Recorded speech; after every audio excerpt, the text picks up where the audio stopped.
평안하셨습니까? 송재호입니다.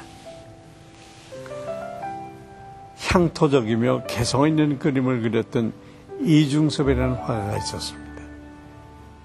좋은 작품들이 많지만 저는 유독 한 그림이 눈에 띄었습니다.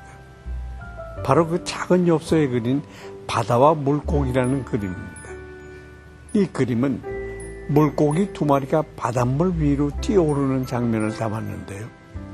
그 파닥거리는 물고기의 활기가 그대로 전해지는 걸 볼 때 아마도 이중섭 화가가 가족들과의 가장 행복했던 순간을 추억하며 그렸을 것이라는 생각이 들었습니다.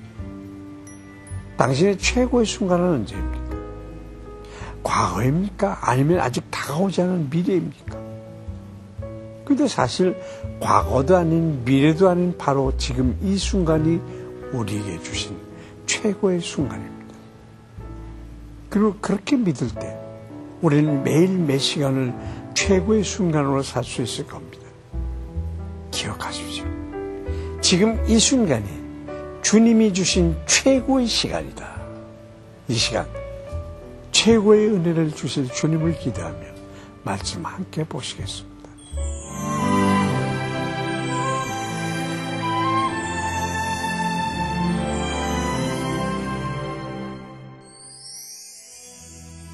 오늘 보실 말씀은 사사기 6장 1절부터 10절까지입니다.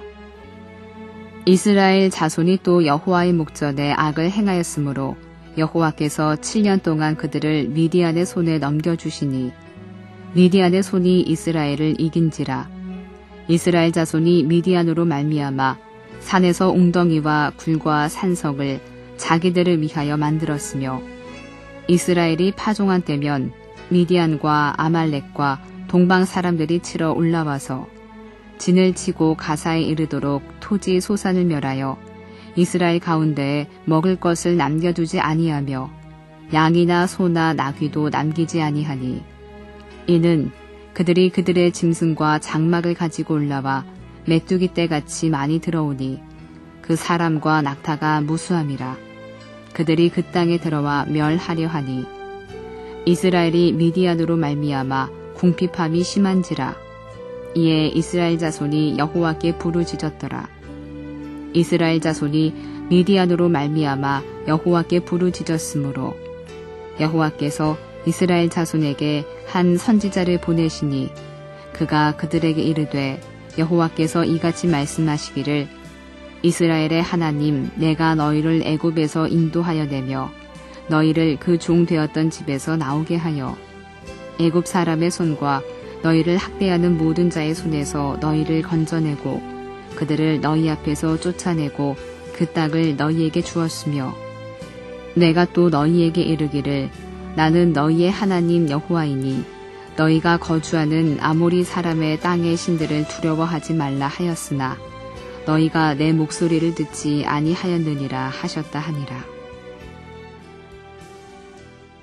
이스라엘 자손이 또 여호와의 목전에 악을 행하였으므로 하나님께서는 7년 동안 그들을 미디안의 손에 붙이셨습니다. 이 때문에 이스라엘 백성들은 집을 버리고 동굴 생활을 해야 할 정도로 극심한 고통을 겪어야 했습니다. 미디안은 이스라엘을 미약하게 만들 수 있는 아주 효과적인 방법을 가지고 있었습니다. 그것은 파종 뒤에 병거와 군대를 이끌고 씨앗을 뿌려진 밭을 황폐화시켜버리는 것이었습니다. 이렇게 하면 추수할 것이 없어지기 때문에 이스라엘이 갈수록 쇠약해질 수밖에 없는 것입니다. 말씀의 씨앗이 뿌려질 때 그 말씀 밭을 황폐하게 하는 것, 이것은 사단이 오늘도 우리를 미약하게 하기 위해서 애용하고 있는 방법입니다. 말씀이 뿌려질 때 우리의 마음은 혹시 미디안과 같은 사단에 의해서 황폐화되고 있지는 않습니까? 옥토와 같은 마음밭이 되도록 주님의 보호하심을 간구해야 하겠습니다. 미디안의 가혹한 통치로 인해 심히 미약해진 이스라엘은 여호와께 부르짖게 됐습니다. 그러자 하나님은 한 선지자를 보내어 이 같은 고통이 무엇 때문인지를 알려주셨습니다.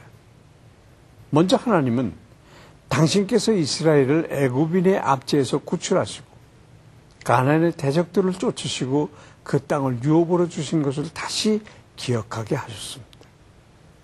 그리고 당신께서 그들에게 아모리 사람의 신들을 들어오지 말라고 명하셨음을 상기시키셨습니다.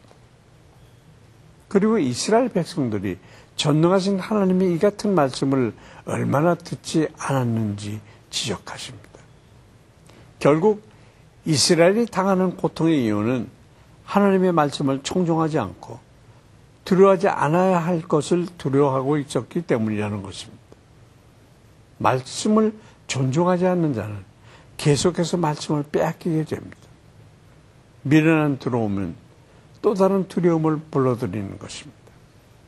우리는 마땅히 두려워해야 할 것을 두려워하고 마땅히 섬겨야 할 분을 섬기는 자가 되어야겠습니다.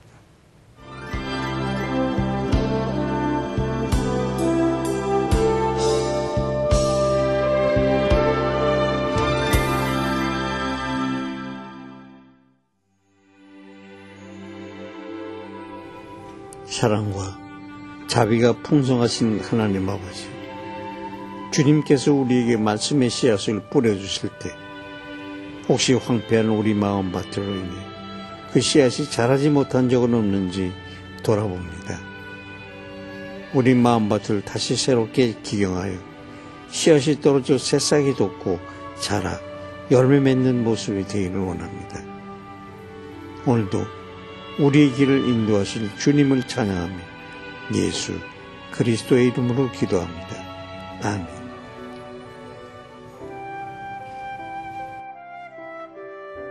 베트남 복음 선교교회의 크소르와 크파는 국가의 단합성을 손상시켰다는 죄목으로 각각 6년형과 4년형을 받았습니다.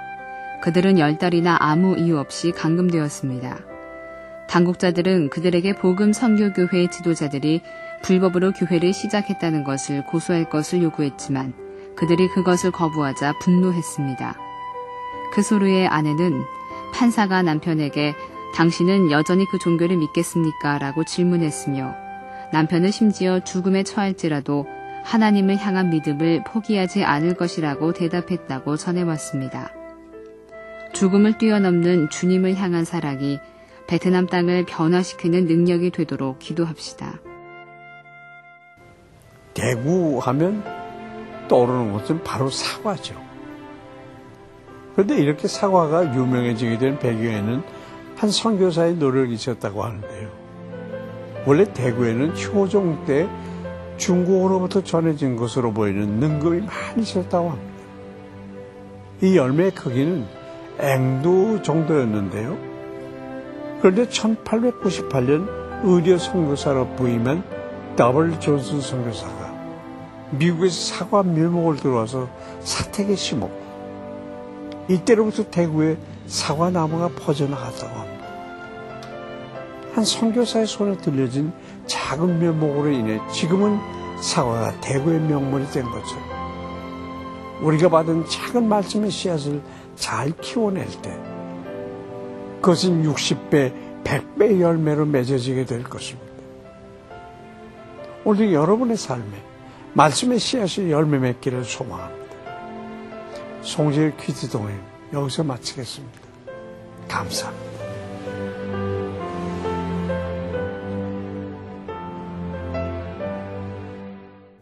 이 프로그램에는 GTM에서 큐티 교재 GT를, 책으로 만나는 성지 순례 답사기 바이블 루트를, 수아영에서 기초 화장품을 협찬해 주셨습니다.